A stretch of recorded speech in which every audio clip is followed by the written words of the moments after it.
আমি বাড়িতে একা থাকি। আমার একা থাকতে মোটেও ভালো লাগে না বাবা। মা, তাই নাকি? তুমি বাড়িতে একা থাকো, তোমার সেটা ভালো লাগে না? তাহলে মা, আমি কালকেই তোমার জন্য একটা কাজের মেয়ে নিয়ে আসবো, ভালো হবে না মা?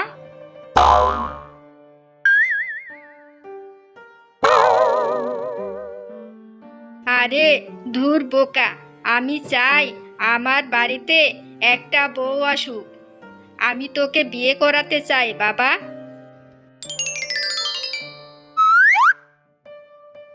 আচ্ছা মা, ঠিক আছে, তোমার যেটা ভালো মনে হয় তুমি সেটা করো। আমি এখন কাজে যাচ্ছি, তুমি সাবধানে থেকো। ঠিক আছে বাবা, শুনে আমি খুশি হলাম। তুইও সাবধানে যাস বাবা।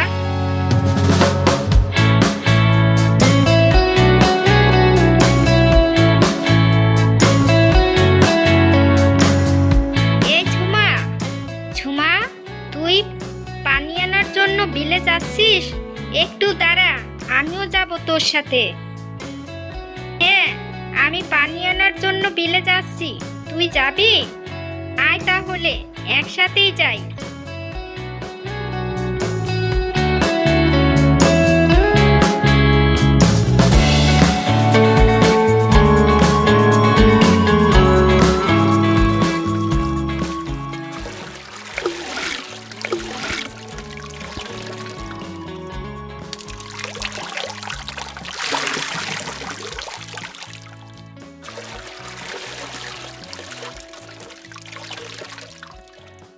এরপর ঝুমা ও তিশা যখন পানি নিয়ে ফিরছিল তখন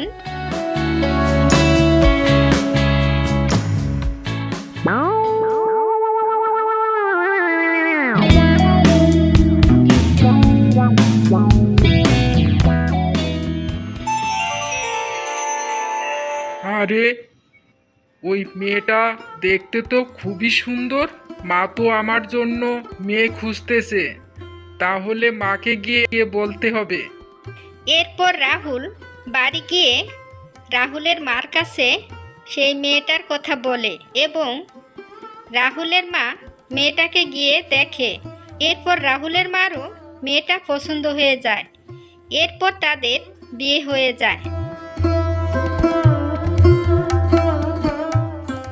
শোনো বাবা, আমার এই মেয়েটা মা ছোটবেলায় মারা গিয়েছে, আর আমি ওকে খুব কষ্ট করে মানুষ করেছি। ওকে কোনো কষ্ট পাইতে দেইনি বাবা। তোমার কাছে আমার একটাই দাবি, তুমি আমার মেয়েটাকে কখনোই কোনো কষ্ট দেবে না বাবা।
আরে এই তো দেখছি সেই বিশ্বাসঘাতক।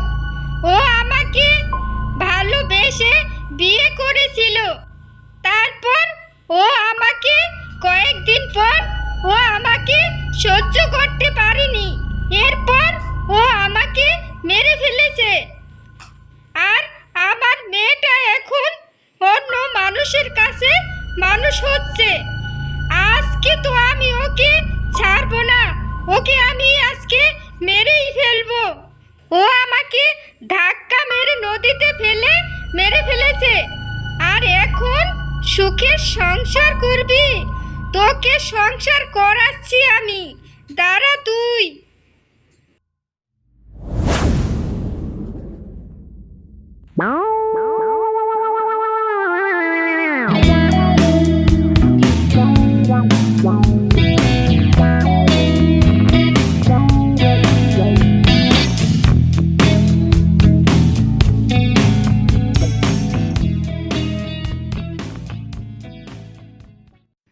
ও গিন্নিমা, গিন্নিমা, আরে বাইরে এসো, আমি তোমাদের বউ নিয়ে এসেছি।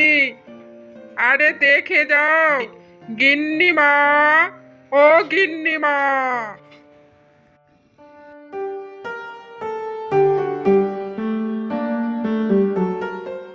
আমার ছেলের বউটা তো খুবই সুন্দর।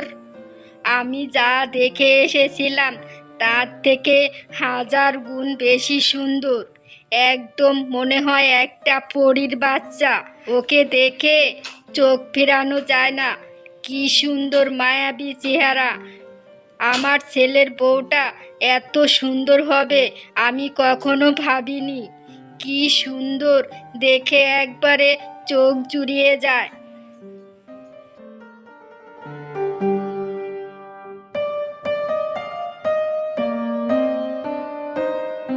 আয় বাবা, বউকে নিয়ে ঘরে আয়। এরপর রাহুলের মা নতুন বউকে নিয়ে ঘরে চলে যায়।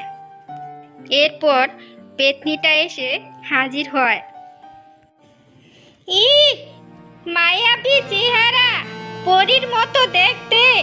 আরে তোর ছেলে আমাকে বিয়ে করেছিল, আমি তার থেকে বেশি সুন্দরী ছিলাম।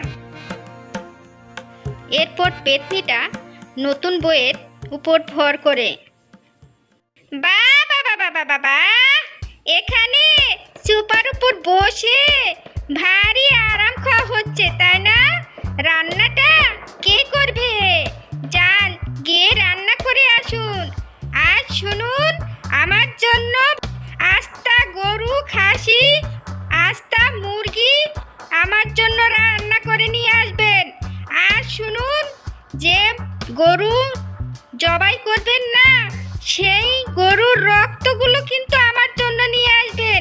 আমি কিন্তু রক্ত খেতে খুবই ভালোবাসি। যান যান, এখানে বসে আছে, ভাবছে বউ আনিছি আর আমি বসে বসে দোল খাবো, পায়ের উপর পা তুলে বসে থাকবো আর আমার বউ আমাকে সেবা করবে, আমাকে ভালোবাসবে, আমাকে আদর করবে, আমাকে যত্ন করবে। এরে বাবা রে বাবা, তোমাকে আমি আরাম খাওয়াচ্ছি, তুমি এখন যাও। আমার জন্য গরু, খাসি, ছাগল, পাগল যা পাও সব রান্না করে নিয়ে আসো। যাও এখান থেকে।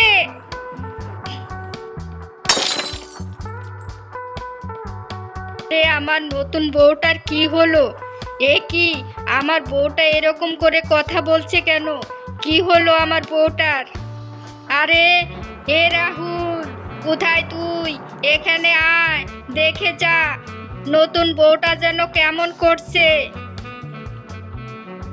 এই বুড়ি, চুপ, একদম শব্দ করবি না।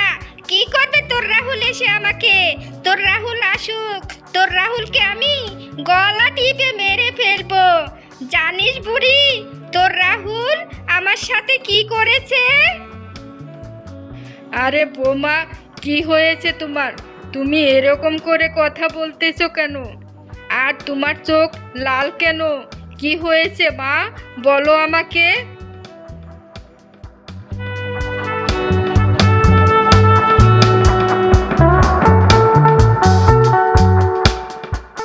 আরে মা, কি হয়েছে?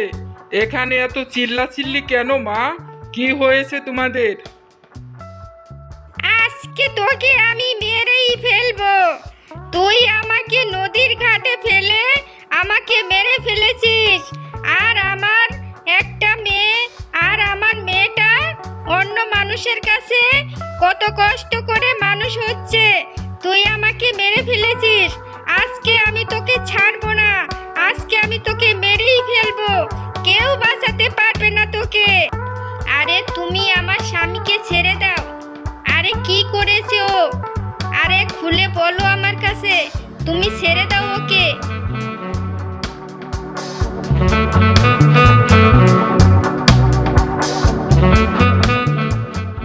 তোমরা জানো ও কি করেছিল? আরে আমি একটা গরিব ঘরের মেয়ে ছিলাম, আর ও আমাকে ভালোবেসে বিয়ে করেছিল, আর আমাদের কন্যা সন্তান হয়। এরপর থেকেই ওর অত্যাচার বেড়ে যায়, আর ও কতদিন পর পর ও আমাদের বাড়ি যেত আর বলতো মা কিছুই জানে না। আমি যে তোমার কাছে আসি, মা জানে আমি আমার বন্ধুদের বাড়ি বেড়াতে গেছি, তাই তুমি চলে যাও, তোমাকে আমি কোনো খরচপাতি দেব না। আর আমি যখন ওকে আইনের ভয় দেখাই, আমি যখন বলি তুমি যদি আমাকে বাড়িতে না নিয়ে যাও তাহলে আমি তোমার নামে কেস করে দেব। এরপর ও আমাকে নদীর ঘাটে ফেলে আমাকে মেরে ফেলেছে। আর ভাগ্যের খেলায় আমার মেয়েটা বেঁচে যায়। একজন লোক আমার মেয়েটাকে সেখান থেকে তুলে নিয়ে যায়, আর তার কাছেই আমার মেয়ে মানুষ হচ্ছে। শোনো, যা হবার তা তো হয়েই গেছে, এখন তো আর কিছু করার নেই। কিন্তু তুমি বলো তোমার মেয়েটা কোথায় আছে? আমি তোমার মেয়েকে মায়ের আদর দিয়ে লালন পালন করব, আর ওর শাস্তি ও পাবে। হ্যাঁ, আমাকে তুমি ক্ষমা করে দাও, আমি সব স্বীকার করে নিচ্ছি। তুমি আমার বউ ছিলে, আর তুমি বলো আমার মেয়ে কোথায় আছে, আমি আমার মেয়েকে নিয়ে আসবো। আরে তুই কেন বলিসনি যে তুই একটা বিয়ে করেছিলি, আর তুই গরিব বলে কেন ওকে মেরে ফেলেছিস? তোর শাস্তি তো হবেই। আগে আমার নাতিকে নিয়ে আসি, তারপর তোর ব্যবস্থা আমি করব। তোকে আমি আইনের হাতে তুলে দেব। তুই কেন এত বড় অন্যায় করেছিস? আমি এটা কখনই মেনে নেব না।